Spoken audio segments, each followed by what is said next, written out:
नमस्कार, social media special bulletin में आपका स्वागत है और मैं हूं आपके साथ प्रभात पांडे। इसमें हम आपको दिखाते हैं देश और दुनिया की तमाम बड़ी खबरें और करते हैं उनका सटीक एनालिसिस। तो बढ़ते हैं हमारी खबरों की ओर। हमारी पहली खबर है जहां सीएम डॉक्टर मोहन यादव ने छात्रों को लैपटॉप बांटे हैं, लैपटॉप दिए हैं। दूसरी खबर होगी भोपाल में मोदी सर की क्लास लगेगी। आज महाकुंभ में 68 लाख से ज्यादा श्रद्धालुओं ने स्नान किया है। और अगली खबर होगी भारत पाकिस्तान की सेनाओं के बीच फ्लैग मीटिंग हुई है। आगे बढ़ के बात करेंगे, सीएम धामी ने 17वें कृषि विज्ञान सम्मेलन में शिरकत की है, वो शामिल हुए हैं। और औली में वेस्टर्न डिस्टरबेंस के चलते भारी बर्फबारी हुई है। आगे बढ़ के बात करेंगे, संभल हिंसा में बड़ा खुलासा हुआ और आरोपियों को गिरफ्तार किया गया है। इसके बाद क्रिकेट की बात भी करेंगे, रोहित शर्मा के 11,000 वनडे रन पूरे हो गए हैं। और शेयर बाजार की बात भी करेंगे, जहां सेंसेक्स में आज करीब 600 अंक से ज्यादा की गिरावट दर्ज की गई।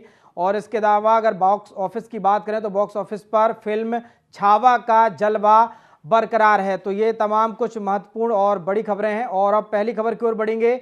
सीएम जो मुख्यमंत्री मोहन यादव हैं, उन्होंने छात्रों को लैपटॉप बांटे हैं। मध्य प्रदेश में 12वीं की बोर्ड परीक्षा में 75% या उससे ज्यादा नंबर हासिल करने वाले 89,710 स्टूडेंट्स को लैपटॉप मिले हैं। मुख्यमंत्री डॉक्टर मोहन यादव ने भोपाल स्थित प्रशासन अकादमी में आयोजित कार्यक्रम में नरसिंहपुर की गीता लोधी को पहला लैपटॉप सौंपा। बाकी स्टूडेंट्स के बैंक खातों में 25-25 हजार रुपए की राशि ट्रांसफर की गई। इस दौरान सीएम ने स्टूडेंट्स से बातचीत भी की। 98% अंक पाने वाली नरसिंहपुर के निजी स्कूल की गीता लोधी ने कहा है कि आज दुनिया में इंटरनेट बहुत ज़रूरी है। ये लैपटॉप पढ़ाई में बहुत मदद करेगा। यह मेरे परिवार का पहला लैपटॉप है। मेरे बड़े भैया मैनेट से इंजीनियरिंग कर रहे हैं, उनके पास लैपटॉप नहीं है। वहीं सीएम डॉक्टर मोहन यादव ने कहा कि काग चेष्टा सबके जीवन में ज़रूरी है। काग चेष्टा वको ध्यानम, इस श्लोक में संशोधन की ज़रूरत है। इसमें विद्यार्थी की जगह नेता अधिकारी होना चाहिए। तो वहीं एक छात्रा ने कहा कि मैंने प्रदेश में 5वां रैंक हासिल किया, मैं आईएएस बनना चाहती हूं। इस पर सीएम ने कहा कि नेता नहीं बनना चाहती हो। तो सभी स्टूडेंट्स मुस्कुराने लगे। तो छात्रों के बीच संवाद भी हुआ। मुख्यमंत्री डॉक्टर मोहन यादव ने छात्रों को लैपटॉप भी बांटे। उन्हें कुछ जो छात्र हैं उन्हें लैपटॉप की राशि बांटी गई और जो छात्र मौजूद थे उनके साथ सीएम डॉक्टर मोहन यादव ने संवाद भी किया।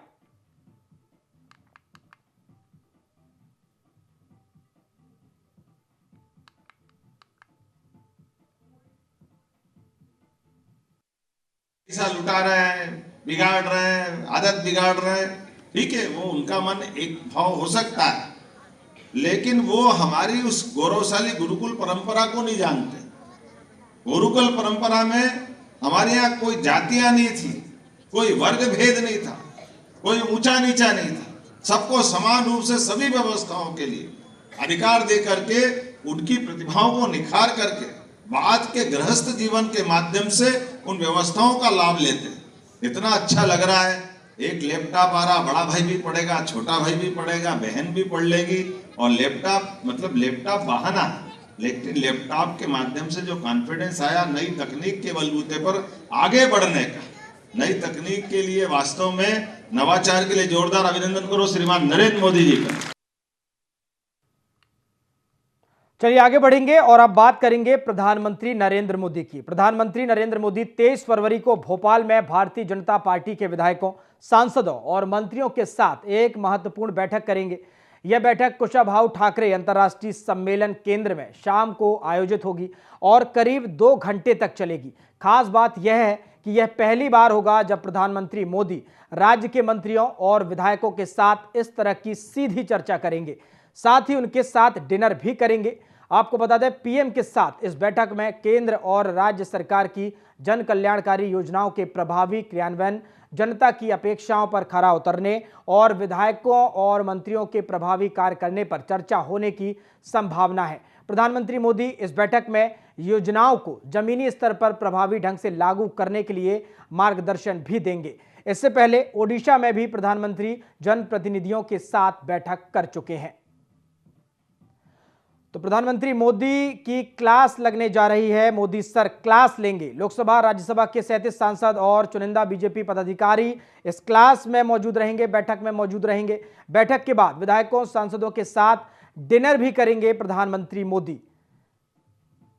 पीएम के साथ मंच पर सिर्फ 5 कुर्सियां ही लगेंगी। तो यह कहीं ना कहीं बड़ी और देखने वाली बात होगी कि सिर्फ 5 कुर्सियां ही प्रधानमंत्री मोदी के साथ मंच में होंगी। सीएम डॉक्टर मोहन यादव, भाजपा प्रदेश अध्यक्ष वीडी शर्मा मंच पर रहेंगे और इसके अलावा दोनों डिप्टी सीएम जगदीश देवड़ा और राजेंद्र शुक्ला भी मंच पर ही बैठेंगे।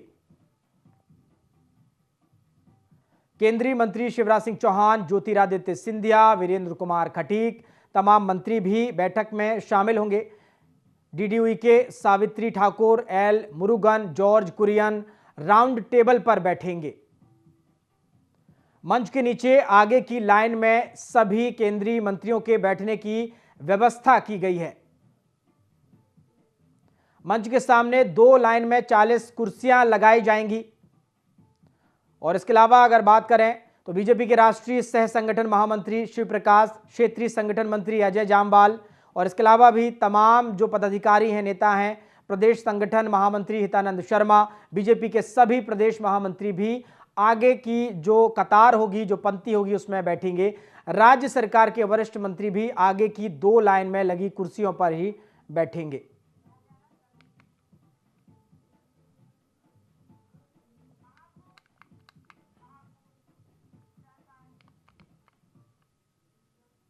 चलिए आगे बढ़ेंगे और बात अब महाकुंभ की कर लेते हैं। सीएम योगी ने बीते दिनों महाकुंभ से जुड़े अफसरों के साथ मीटिंग की। कहा कि बड़ी संख्या में श्रद्धालु संगम आ रहे हैं, व्यवस्था में चूक की कोई गुंजाइश नहीं होनी चाहिए। ऐसी व्यवस्था बनाएं कि श्रद्धालुओं को कम से कम पैदल चलना पड़े। महाकुंभ का आज 40वां दिन है। 35 से ज्यादा वीआईपी संगम स्नान करेंगे। मेला खत्म होने के 5 दिन और बचे हैं। दोपहर 12 बजे तक अगर बात करें तो करीब 68 लाख से ज्यादा श्रद्धालुओं ने संगम में अब तक डुबकी लगा ली है, स्नान कर लिया है। अब तक करीब 58 करोड़ 71 लाख श्रद्धालु स्नान कर चुके हैं। आज शुक्रवार से महाकुंभ में भीड़ भी बढ़ गई है क्योंकि ये आखिरी वीकेंड है और ऐसे में लोग जो हैं भारी तादाद में पहुंच रहे हैं। प्रयागराज के एंट्री पॉइंट से लेकर शहर के अंदर तक भीषण जाम लगा हुआ है, यानी कि भारी संख्या में जो वाहन है वो फंसे हुए हैं। 500 मीटर की दूरी तय करने में करीब 2 घंटे का समय लग रहा है। संगम आने वाले सभी रास्तों पर 8 से 10 किलोमीटर तक श्रद्धालुओं की भारी भीड़ है। शहर के बाहर की पार्किंग में ही वाहनों को रोका जा रहा है। वहां से शटल बसों की सुविधा ली जा रही है। हालांकि बस न मिलने की स्थिति में करीब 10 किलोमीटर तक लोगों को पैदल चलना भी पड़ रहा है। और आप वीडियो के माध्यम से भी देख सकते हैं, तस्वीरें बयां कर रही हैं कि आखिरी वीकेंड है और किस तरह से अब जो लोग हैं महाकुंभ में भारी संख्या में पहुंच रहे हैं। और खुद मुख्यमंत्री योगी आदित्यनाथ लगातार महाकुंभ मेले पर जो है मॉनिटरिंग कर रहे हैं, निगरानी रखे हुए हैं। प्रशासन को जरूरी दिशा निर्देश वो दे रहे हैं और कह रहे हैं कि लापरवाही की इस बार कोई भी गुंजाइश नहीं है क्योंकि अब महाकुंभ खत्म होने में केवल 5 दिन ही शेष बचे हुए हैं।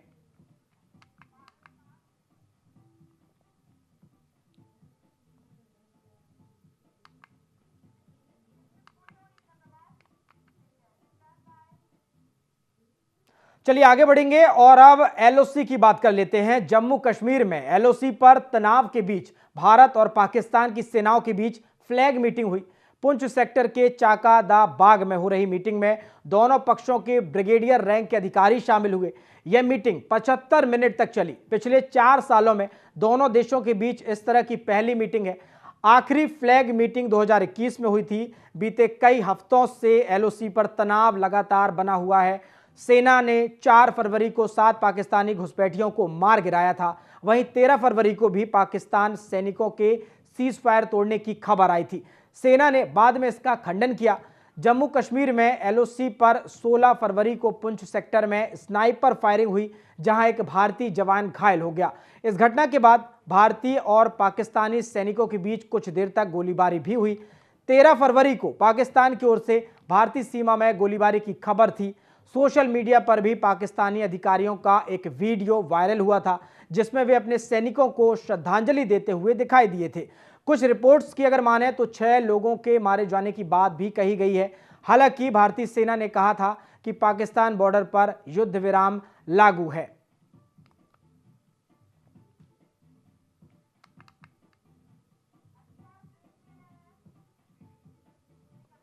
मुख्यमंत्री पुष्कर सिंह धामी जीबी पंत कृषि प्रौद्योगिकी विश्वविद्यालय पंतनगर पहुंचे, जहां उन्होंने 70वें कृषि विज्ञान सम्मेलन कार्यक्रम में बतौर मुख्य अतिथि प्रतिभाग किया। वहीं सीएम ने स्टॉलों का अवलोकन किया और उत्पादों के बारे में विशेषज्ञों से जानकारी भी ली। इसी क्रम में सीएम धामी ने दीप प्रज्वलित कर कार्यक्रम का शुभारंभ किया। सीएम ने सम्मेलन को संबोधित करते हुए कहा कि राज्य के आम बजट में किसानों को प्राथमिकता से आगे बढ़ाने का बजट प्रस्तुत किया गया है। साथ ही किसानों के उत्थान और समृद्धि के लिए सरकार काम कर रही है। 17वें कृषि विज्ञान सम्मेलन सीएम धामी इस प्रोग्राम में सम्मेलन में शामिल हुए हैं।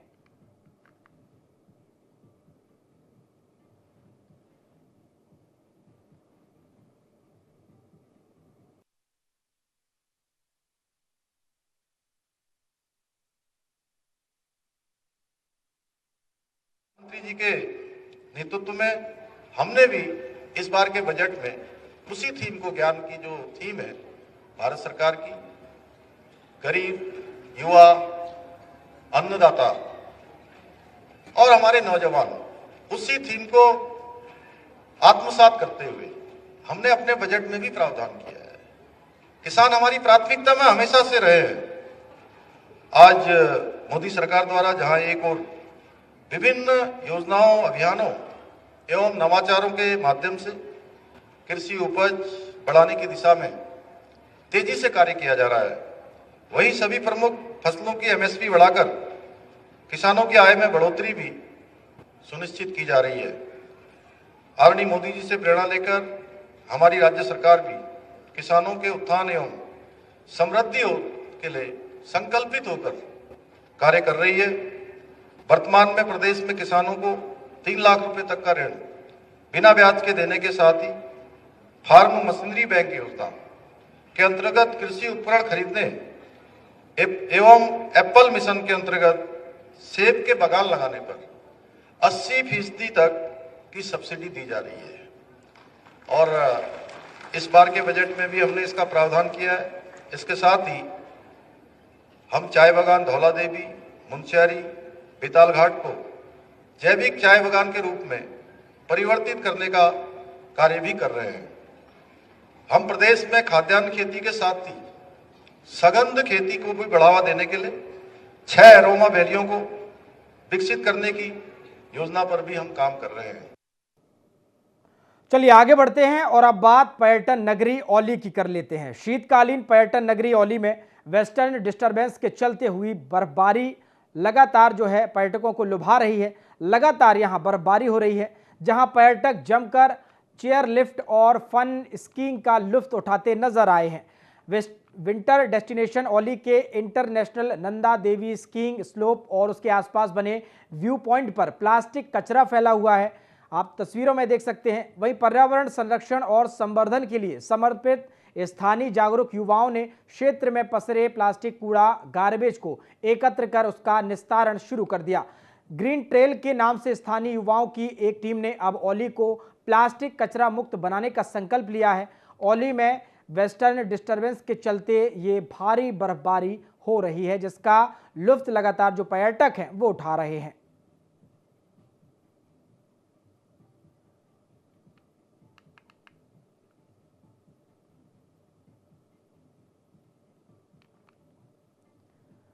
तो औली में वेस्टर्न डिस्टर्बेंस हुआ है, भारी बर्फबारी इसकी वजह से हुई है और जो युवा हैं वो अब आगे आए हैं। जिस तरह से पर्यटन नगरी औली में कचरा फैला हुआ है, प्लास्टिक की बोतलें फैली हुई हैं, प्लास्टिक का कचरा जो है वो फैला हुआ है, इसको हटाने का लगातार जो युवा हैं वो प्रयास कर रहे हैं। जागरूक युवाओं ने प्लास्टिक कूड़ा का निस्तारण शुरू किया है और इस कचरे को हटाया जा रहा है। औली को प्लास्टिक कचरा मुक्त बनाएंगे युवाओं ने एक तरह से इसको लेकर संज्ञान लिया है, कसम भी खाई है।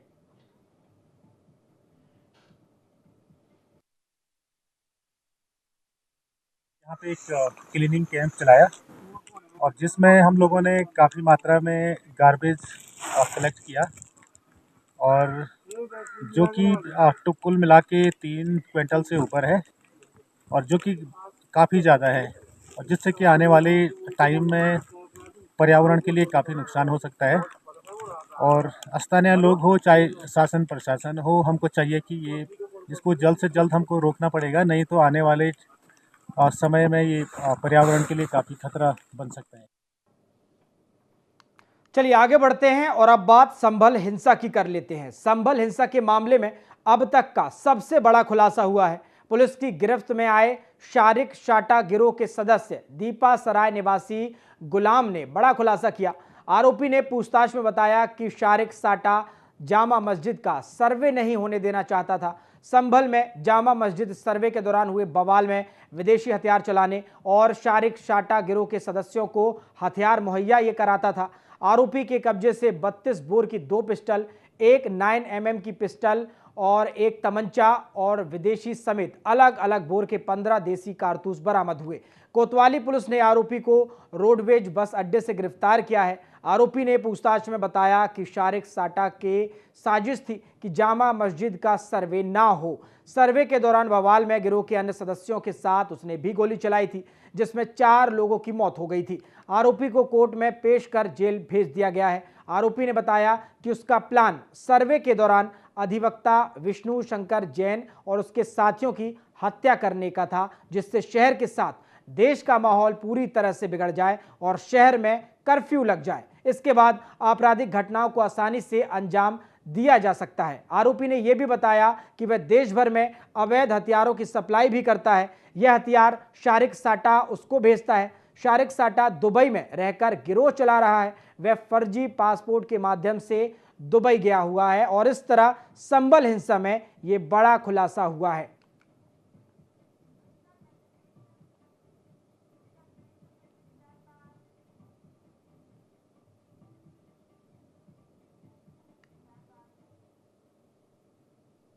चलिए आगे बढ़ेंगे और आप बात विंटर डेस्टिनेशन औली की कर लेते हैं। गढ़वाल हिमालय के खूबसूरत हिल स्टेशन और विंटर डेस्टिनेशन औली में वेस्टर्न डिस्टर्बेंस के चलते एक बार फिर जबरदस्त बर्फबारी हुई है। बर्फबारी के बाद क्षेत्र में मौसम खुशगवार बना हुआ है।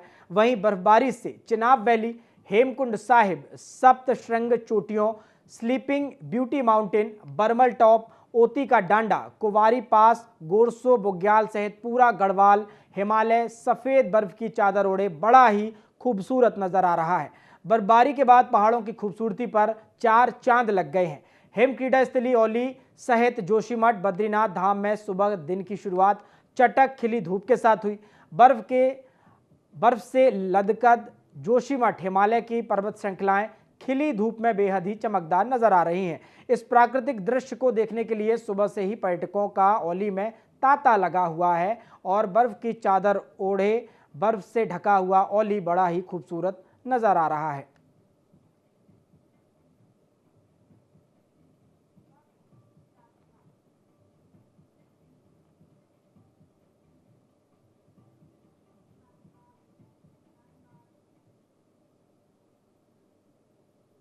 चलिए आगे बढ़ते हैं। श्रावण मास की तरह अब शारदी कावड़ यात्रा भी भक्तों की अपार श्रद्धा और भक्ति का प्रमाण बन रही है।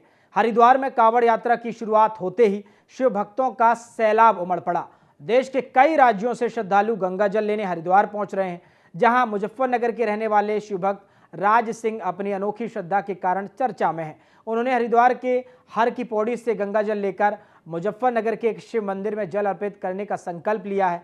वे अपनी पूरी यात्रा घुटनों के बल तय कर रहे हैं। लगभग 105 किलोमीटर की यह कठिन यात्रा उनकी अटूट आस्था का प्रतीक है। यात्रा को लेकर राज सिंह ने बताया कि उनकी यह भक्ति भोलेनाथ को समर्पित है। उन्होंने यात्रा के दौरान प्रशासन की व्यवस्थाओं की भी सराहना की। हरिद्वार में कांवड़ यात्रा में ये जन सैलाब उमड़ पड़ा है।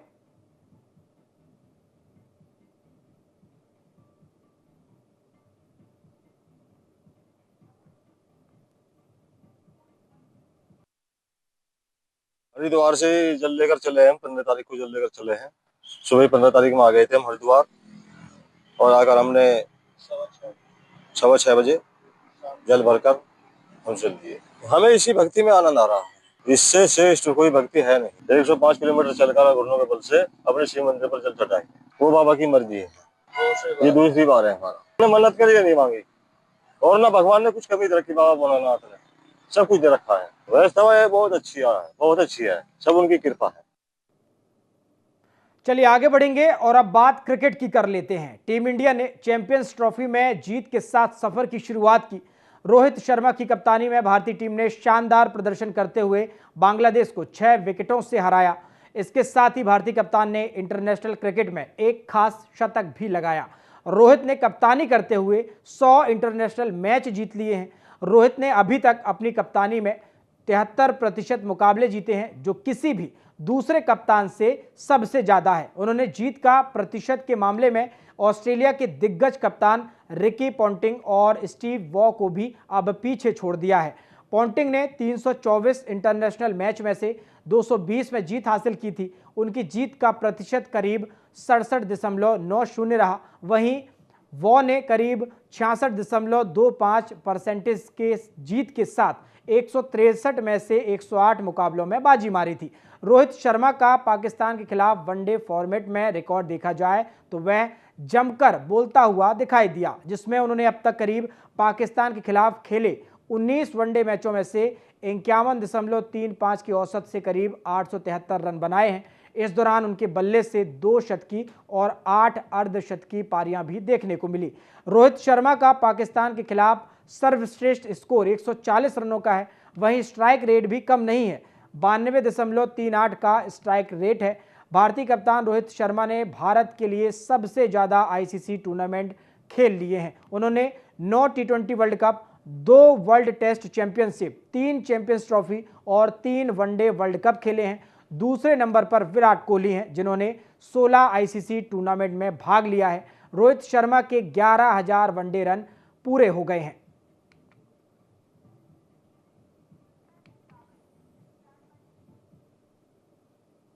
चलिए आगे बढ़ते हैं और अब बात शेयर बाजार की कर लेते हैं। सेंसेक्स आज यानी 21 फरवरी को 600 अंक से ज्यादा की गिरावट के साथ 75,130 के स्तर पर कारोबार करता नजर आया। निफ्टी में भी 190 अंक की गिरावट देखी गई। ये करीब 22,720 के स्तर पर कारोबार करता हुआ नजर आया। सेंसेक्स के 30 शेयरों में 23 में गिरावट और 7 में तेजी देखी गई। निफ्टी के 50 शेयरों में से 42 में गिरावट और 8 में तेजी नजर आई। एनएससी सेक्टोरल इंडेक्स के ऑटो सेक्टर में सबसे ज्यादा 1.09% की गिरावट हुई। एशियाई बाजार में कोरिया के कोस्पी में करीब 0.0053% की गिरावट है। हांगकांग के हैंगसेंग में 2.96% की गिरावट और चीन के शंघाई कंपोजिट इंडेक्स में 0.77% की तेजी नजर आई।